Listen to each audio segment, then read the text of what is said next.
In the woods of Bavaria, hidden miles from any town, stood a small farmstead called Hinterkaifeck. The year was 1922, and the Gruber family lived there. Andreas and his wife Casilia, their daughter Victoria, her two children, and the family maid. It was the kind of place where winters crept in early, and silence settled like snow. But that winter, something was off. A few days before the murders, Andreas noticed footprints in the snow, coming from the forest toward the house, but none leading away. He found a strange newspaper inside the home that no one remembered buying. Keys began disappearing. And at night, the family heard footsteps in the attic, slow, deliberate creaking, but every time they checked, no one was there. The maid, terrified by the atmosphere, quit abruptly. Before she left, she told neighbors the house was cursed. Then, on March 31st, everything went quiet. For days, the postman noticed no one came to collect the mail.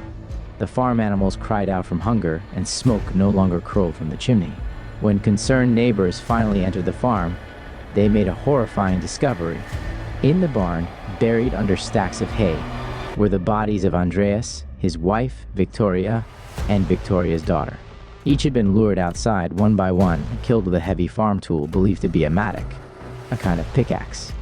Inside the house, the maid and the youngest child, 2-year-old Josef, had been murdered in their beds.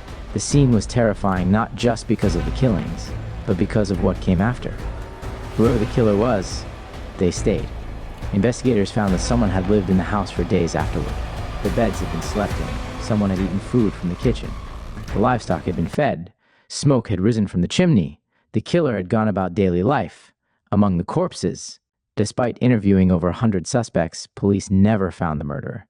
The weapon was never recovered. No fingerprints, no confessions. Just 6 lives taken, and one of Germany's most haunting unsolved crimes. To this day, no one knows who committed the Hinterkaifeck murders or why. And after the farm was demolished, locals claimed they could still hear footsteps in the snow and strange cries from the woods at night. Some say the killer never left.